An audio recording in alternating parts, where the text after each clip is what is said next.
बेकार, पीएम मोदी के दो मजबूत चुनावी हथियार। क्या महाराष्ट्र में भाजपा के लिए भस्मासुर बन गया है हिंदुत्व और भ्रष्टाचार का मुद्दा? सोची समझी रणनीति के तहत शरद पवार और उद्धव ठाकरे महायुति सही पीएम मोदी पर कर रहे हैं वार।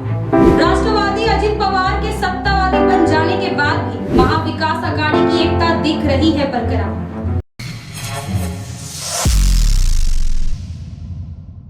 साथियों नमस्कार, आप देख रहे हैं एचएम न्यूज और मैं हूं आपके साथ अंकिता पाठक। आज हम लेकर आए हैं एक और ब्रेकिंग राजनीतिक समाचार। महाराष्ट्र की राजनीति के सबसे गोपनीय खुलासा, उद्धव ठाकरे और शरद पवार के सबसे तगड़े पॉलिटिकल प्लान का रहस्य उद्घाटन।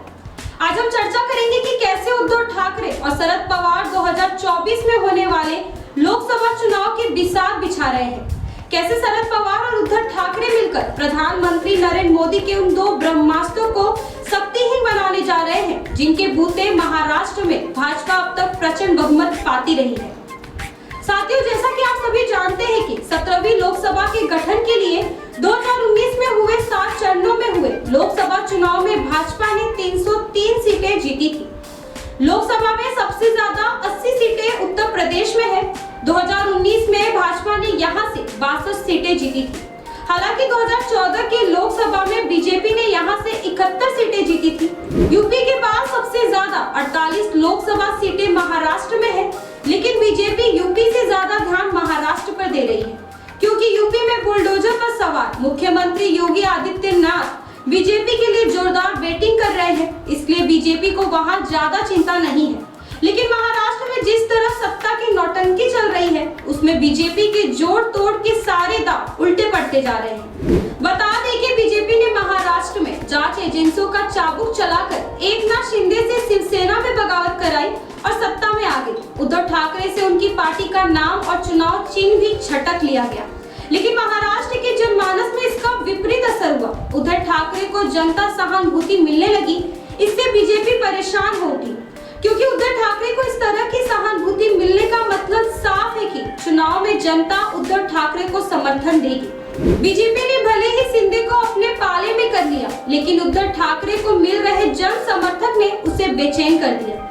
इसलिए बीजेपी ने अपना चुनावी समय ठीक करने के लिए शरद पवार की एनसीपी की घड़ी पहनने की चाल चली। पर्याप्त बहुमत होने के बाद भी लोकसभा चुनाव को ध्यान में रखकर भाजपा हाईकमान ने मराठा राजनीति को अपने पाले में करने के लिए अजित पवार को महाराष्ट्र की सत्ता में अपना साझेदार बना लिया है। लेकिन राष्ट्रवादी अजित पवार के सत्तावादी बनने के बाद भी महाराष्ट्र में भाजपा की चुनौतियां जस की तस बनी हुई है। दरअसल एनसीपी सुप्रीमो शरद पवार और शिवसेना यूबीटी के पक्ष प्रमुख उद्धव ठाकरे जिस तरह महाराष्ट्र दौरे पर निकल पड़े हैं और कांग्रेस के नाना पटोले भी महाराष्ट्र परिक्रमा की योजना बना रहे हैं, उससे आने वाले दिनों में भाजपा और उसके नेतृत्व में गठित महायुति को महा चुनौती का सामना करना पड़ेगा। एकनाथ शिंदे और अजित पवार के बीजेपी के साथ चले जाने पर भी महाविकास अघाड़ी यानी एमवीए की एकता पर असर नहीं पड़ा है।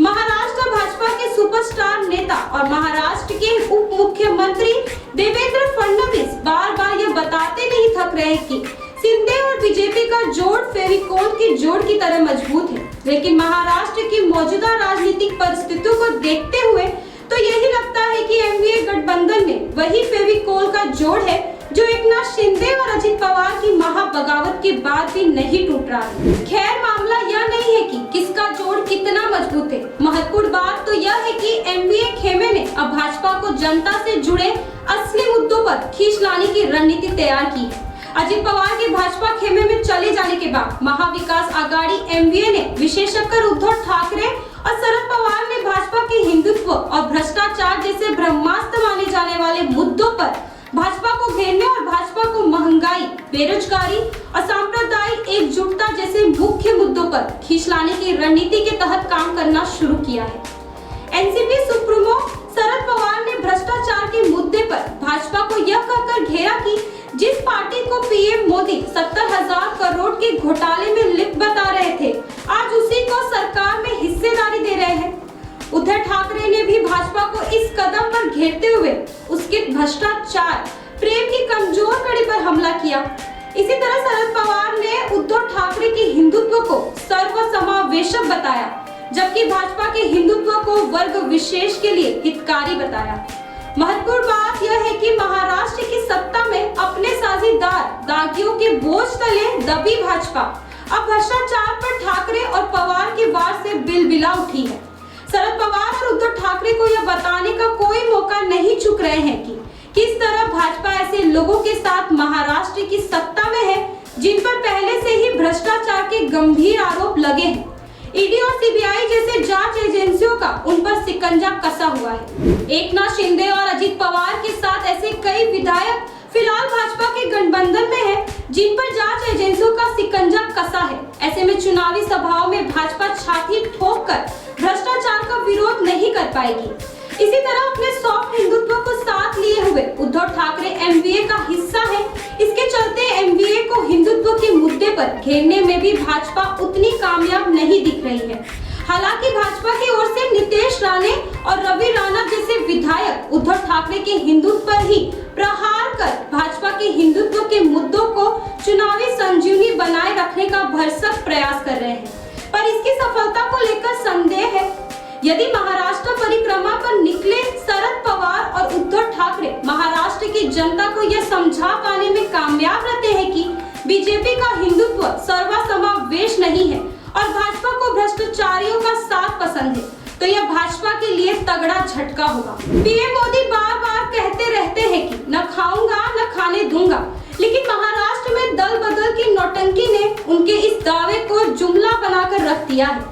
हिंदुत्व और भ्रष्टाचार के विरोध का मुद्दा बीजेपी के लिए दो महत्वपूर्ण हथियार की तरह है, जिसे अब ठाकरे और पवार मिलकर बेकार कर रहे हैं। बीजेपी के ये हथियार बेकार हो गए तो चुनाव में उस पर वोटों की मार भी जरूर पड़ेगी। एक और जहां उद्धव ठाकरे और शरद पवार मिलकर बीजेपी के मौका परिस्थिति को बेनकाब कर रहे हैं, वहीं एमवीए की ओर मजबूत होते जाने से भी बीजेपी को परेशानी होगी। पहले शिंदे खेमा और बाद में अजित पवार का खेमा भाजपा के साथ आ जाने पर राजनीति के जानकार संभावना व्यक्त कर रहे थे कि महाराष्ट्र में एमवीए की एकजुटता खंडित हो जाएगी, लेकिन ऐसा दिखाई नहीं दे रहा है। नीतीश कुमार ने पटना में विपक्ष की बैठक बुलाई और जाने अनजाने उद्धव ठाकरे को महबूबा मुफ्ती के पास आसान की व्यवस्था कर एक बार भाजपा को हमलावर होने का कुछ मौका जरूर दिया, लेकिन विपक्षी एकता बेअसर रही। अब समाजवादी पार्टी के मुखिया अखिलेश यादव मुंबई पहुंचकर शरद पवार से मिल रहे हैं। ध्यान देने वाली बात यह है कि सबसे ज्यादा 80 लोकसभा सीटों वाले यूपी में अखिलेश यादव की सपा का अपना मजबूत आधार है। ऐसे में भाजपा को पेट दर्द होना तो स्वाभाविक है। कुल मिलाकर यही कहा जा सकता है कि उद्धव ठाकरे और शरद पवार मिलकर पीएम मोदी के दो मजबूत चुनावी हथियार को बेकार करने पर आमादा है। ऐसा हुआ तो बीजेपी को 2024 के लोकसभा चुनाव में खामियाजा भुगतना पड़ेगा। तो ये थी आज की हमारी खास रिपोर्ट। इसी तरह की खबरों के लिए बने रहे एचएम न्यूज़ के साथ। तब तक के लिए नमस्कार।